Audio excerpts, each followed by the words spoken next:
All right. First and foremost, I want to give all praises to Yahweh Shema Shabbat Shem Kakadash, the bottom to the apostle, and there was a great millstone. Peace, salutation to the brother doing his work in sincerity and in truth, the hope for elect. Brothers waiting every day, praying, waiting for Yahweh Shema Shabbat to return so we can get out this place. Peace and salutation to you, brothers, and you, Aqua. Hey, Shalom, brothers. But I want to get into a lesson and just basically just how the things that the nations and how are viewing us and the world is viewing us as Israelites, man.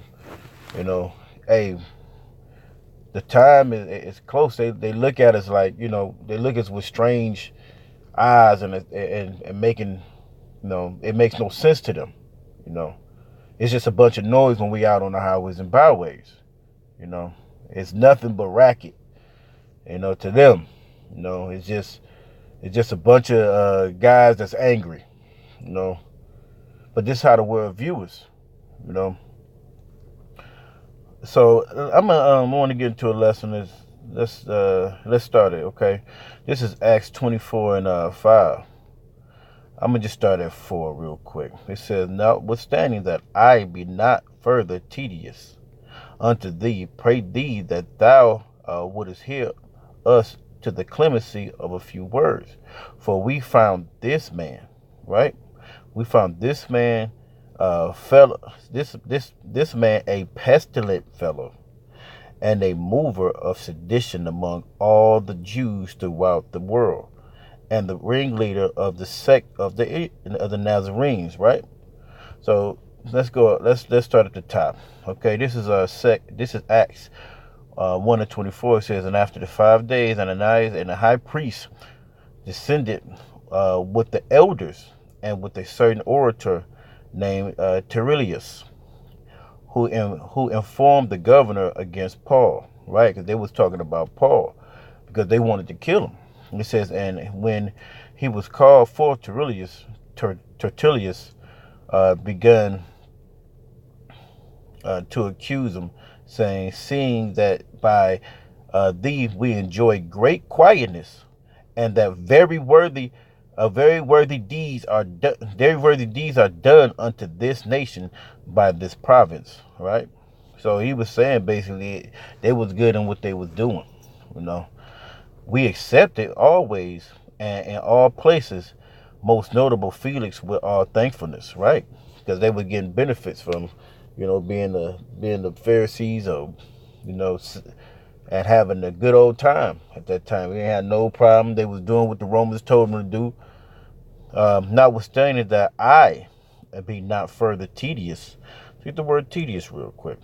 The word tedious goes into ekapto, to cut into and impede one's course by cutting off his way, a hinder.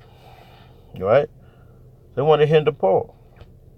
He said, "Hinder unto thee, pray." He was talking to Titus. He was talking to Felix, "To pray thee that thou would hear us of thy clemency, a few words." That's what the word clemency brings up.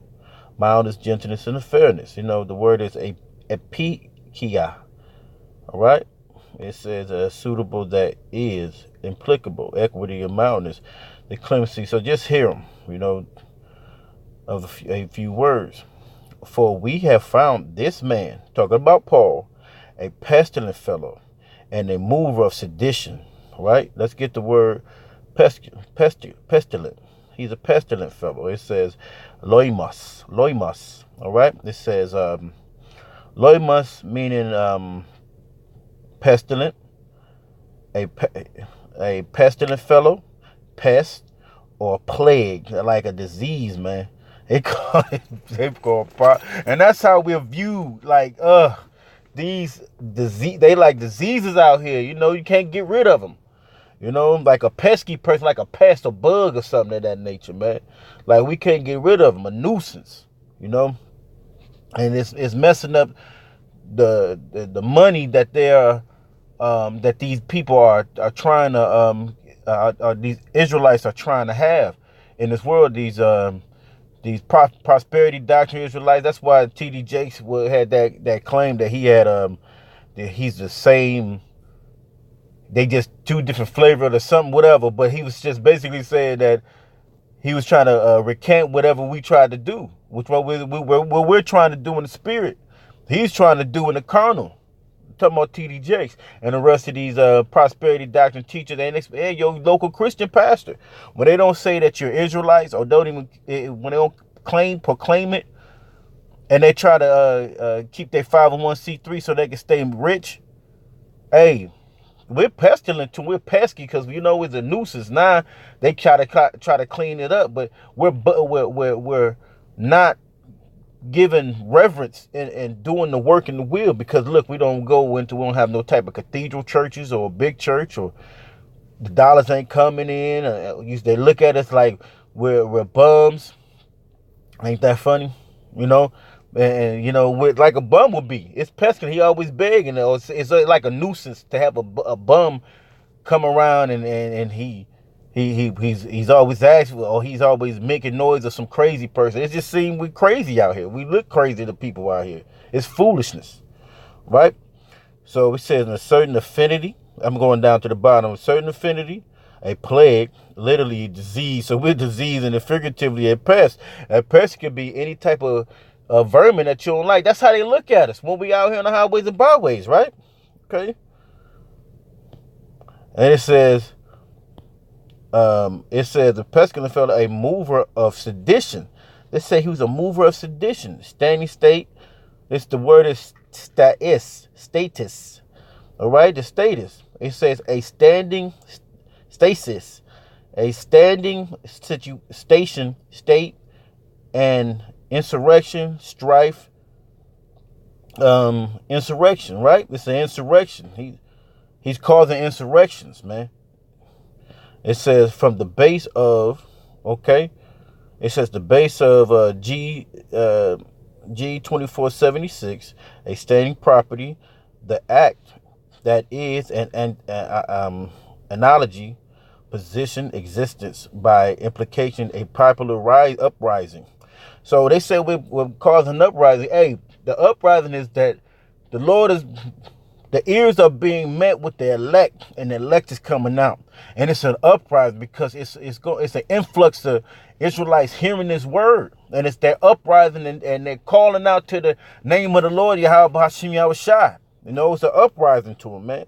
And it says controversy, bringing controversy. Now they're looking at like how we're going to get our money. They don't want to leave the way of this world.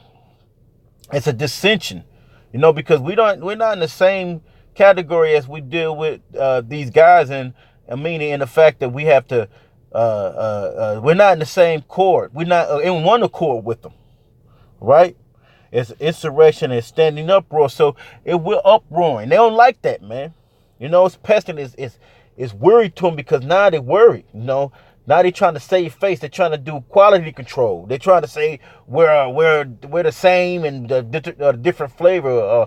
Hebrew Israelites are dead. That was years ago. That's what type of shit that's going on in the world, man.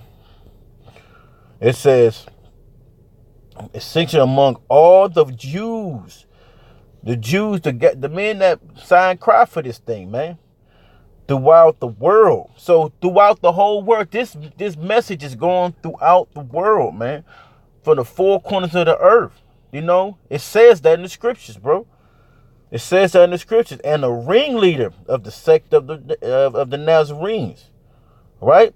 So, hey, the thing is that they don't want this word to get out. And then when they see us on the highways and byways, the people, it would look pesky, like a pestilence. We're pesky to them, like a little pest. Like, man, here they go again. When they walk by, you can know they keep their eyes straight. Never make it. Most 99.9 don't really make eye contact with us as we go.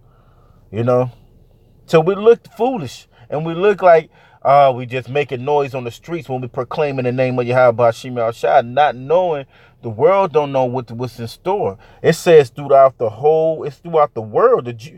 Let's read it from the top. It says, "For we have found this man a pestilent fellow, a disease type, or let's get a regular definition of, okay, pestilent, It says destruction to life. They say destruction is deadly.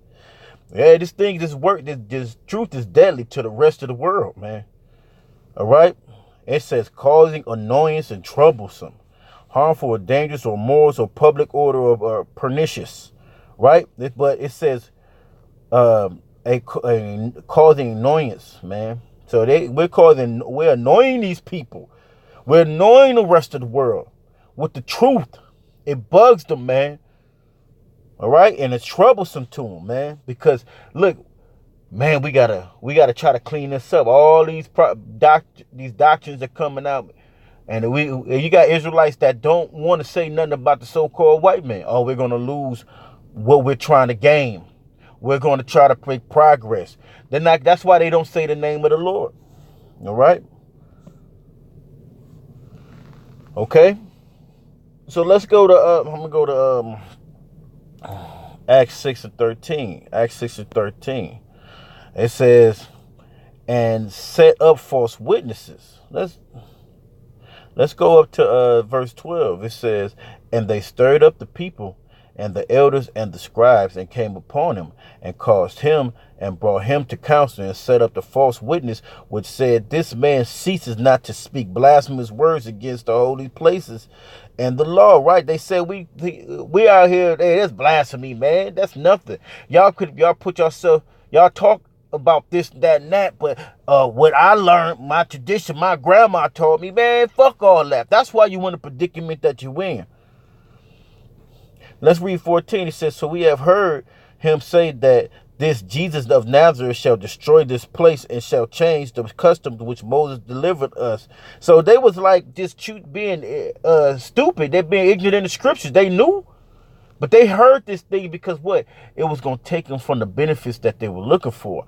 The rest of the world here, hey, they were basically among the Jews when they went and seen, when they went to different sects areas. They was only amongst the Jews. You know, you might have some Roman Caesar or patriarch or tetrarch that was there, but they was mainly upon them. They don't want to, and the Jews, what you got your regular pastors today, they don't want to hear this. They rather get their twos and fews. You know, it's free money. All right, let's go to Acts 16. Acts 16 and 20. Acts 16 and 20. It says, and verse 19, it says, and when her master saw that the hope of their gain was gone, they caught Paul and Silas and drew them into the marketplace unto the rulers, right? And brought them to the magistrates, saying, these men, being Jews, do exceedingly trouble our city, right? Because we don't want to have a issue with nobody. We love the world. God loves everybody. It says, and teach customs which are not lawful for us to receive, neither to observe, being Romans, right? So they didn't want nothing to come down on them. But the Most High made it troublesome. He stirred up the pot. He stirred it up, man. And that's what we doing out here when we on the highways and byways, man. They hate to see us out here. They hate to feel that we're about to change the status quo of this world, man. The Lord is about to bring a major destruction upon this place. Hey, and he only gave ears to certain Israelites, and that's beautiful. Okay, let's go to the 17th chapter of Acts. Acts 17 and 6. Acts 17 and 6. It says, and when they found them not, they drew Jason and certain brethren unto the rulers of the city, crying, these that have turned the world upside down are come hither also. So they said, hey, these guys, man, they messing up what we doing. They turning the whole Israelite. They turning our world upside down, man. They bothering us. They do something about it, man. You know, they even did it to our Lord, man. And we come peaceably and they know this, man. And it says, whom Jason has received, and these all do contrary to the degrees of Caesar, saying that there is another king one Yahweh shot. So they saying he's doing. They're saying there's another king, and you know we already said you a king. Ain't no king but Caesar. When Yahweh Shai was put up there, man. When they tried to they put Yahweh, they sacrificed Yahweh. Well, they had Yahweh Shai up there and put a pawn in front of what was that, Pilate. We only got one king but Caesar's, man. You know, it was the jealousy of what they knew that this man was doing. They heard about the miracles that the Lord did. You know, they seen it, but they saying, "Hey, he talking about contrary stuff, man." They just trying to bring him in front of the Romans, so it will they will be furious. Oh, you're going against our Caesar, so you know it was just niggas just trying to use some type of leverage. They like, and that's what you get nowadays. They use some type of leverage to try to make you look bad. But how about Shema Shai got us, Akim? Don't worry about this. It's 1 Corinthians 4:13. It says, and being defamed, let's go up to 11. It says, even into this present hour, we both hunger and thirst and are naked and are buffeted and have no certain dwelling places. Right, because a lot of us don't, man. This is crazy. It says, and labor working with our own hands, being revealed, we bless, being persecuted, we suffer it, man. We go through these days and time, man, because hey, we're persecuting, and when they come persecuting, they gonna come with the police. Your family gonna sing you under, man. They gonna lie on you, you know, knowing you ain't did nothing but go preach the word in the streets, man. But this thing is going about the whole world through that unicorn, and it's reaching people. And now, the Spirit of the Lord is rising up men that's coming to the true knowledge of Yahweh Shema under the apostles and elders and men that's just like them, that's doing this work in the will. You know, and just like that, they're coming up, right? They're coming up, and the Spirit is raising, man, and they're knowing they're Israelites, and they're calling on the name of the Lord in the right way. No, so like if I'm getting too loud, I can. They say persecute and suffer it. Being defamed, we entreat. We are made as a filth of the world. They look at us like nothing. That's why you call us bums, man. And that's what you niggas do, you Pharisees, you damn niggas that's coming. You niggas gonna play yourself like the Sanhedrin and come get us, man. But the due time, you gonna see the power of Yahweh Shema Shai for this goddamn filth cesspool, man. This place gonna be flattened, man. This place is gonna be flattened. And big glass, get big glass parking lot, man. He says, and our off scourging, let's say off scourging. The word off scourging going to perip, say ma. It says what is wiped off, and dirt rubbed off scourging, scraping. A comparative is gonna go to the comparative. Okay. Off scourging of all unto this day. Right? So they unto this day, unto this exact day. The prophets are out there prophesying, and these people don't like it. When you see us come to and preaching, here they go again. It got to the point where people put a big chessboard at where we stood at, so we wouldn't prophesy in the spot where we was at before these people started putting their stores in there. So they played us. So they put their stuff over there. You know. So we're getting we're being looked at as nuisances and things of that nature, and we love it because look, this is what the work we have to do. This is what we're commanded to do, you know. All right, let's go to Luke, man. Speak same thing they did with us. They said to the Lord, you know. Luke 23:5. Luke 23:5. It says, and they were more fierce, saying, he stirred up the people, teaching throughout all Jewry, beginning from Galilee to this place. Right? So they was pissed off at Yahweh Shai, man. Okay, Pilate already said he had no fault, but all they wanted to do was come against, and that's what's going on. So don't be surprised when they come against his brethren, man. Don't when they call their family, when they see you out there in the highways and byways, and you worried about your job. Hey, the apostle made a great point, man. These phone apps, these apps are made for you, man. They're made for you to the men of the Lord, man, to get yourself to keep money coming in, man. So don't worry, the Most High got us, man. Because they going to keep coming with the garbage. They going to start, hey, look, calling us pedophiles. You know, rapists. They going to try to defame us. But it's okay. We got the power of Yahweh Shem Yahushua. Let's go to verse 8. You know what? I'm going to read down to verse 8. It says, and when Pilate heard of Galilee, he asked whether the man were a Galilean.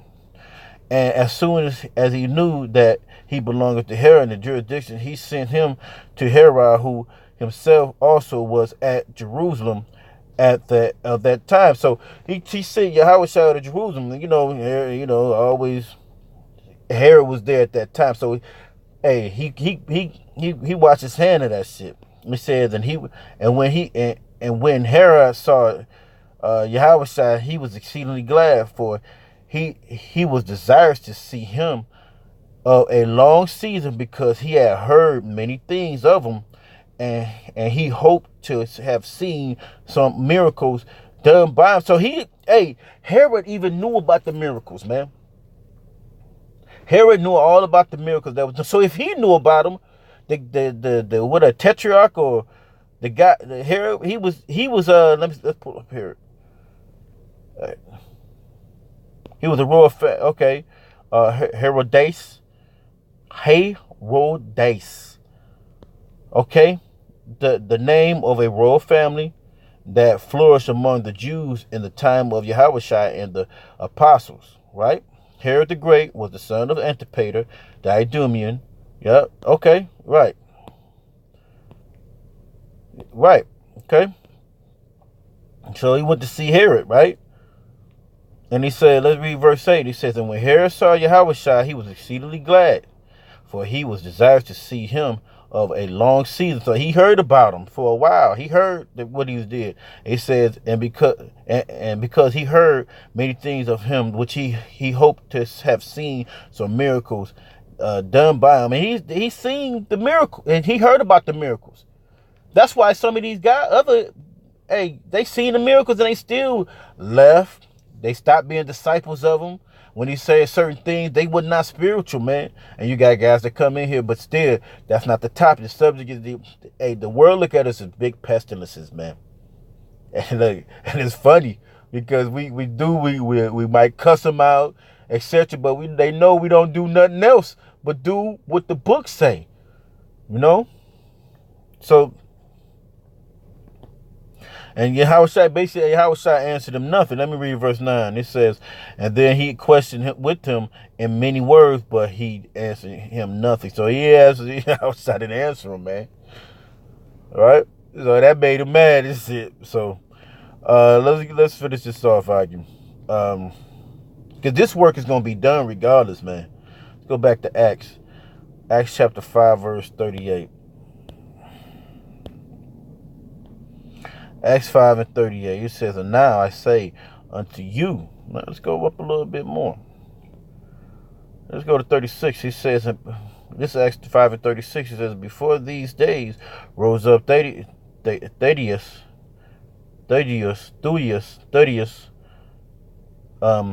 boasting himself to be somebody, to whom a number of men, about 400, joined themselves to, and were slain of all, as many as obeyed him were scattered and brought to naught. Let's bring up this guy. Just want to see name of an absurd dimension in the guilty kind. And it says, and after this man rose up Judas of Galilee in the days of the taxing, and drew away much people after him. He also perished, and all, even as many as obeyed him, were dispersed. And now I say unto you, refrain from these men. So this is what it was being basically pointed out. Refrain from these men, and let them alone. For if this counsel or this work be of men, it will come to naught. But if it be of the Most High, you cannot overthrow it, lest happily you be found even to fight against it. So you can't do nothing against this, man.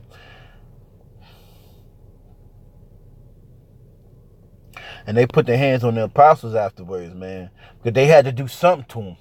But it was said, hey, don't put your hands. They say, if it come to naught, man, you can't overthrow it unless you happily be ye found even to fight against the Most High. Because we all y'all end up going to do at the end of the day is going to fight against the Most High.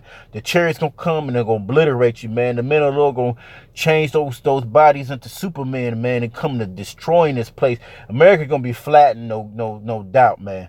Man, the missiles going to come and dissolve this place, man. And we're going to destroy the rest of the world.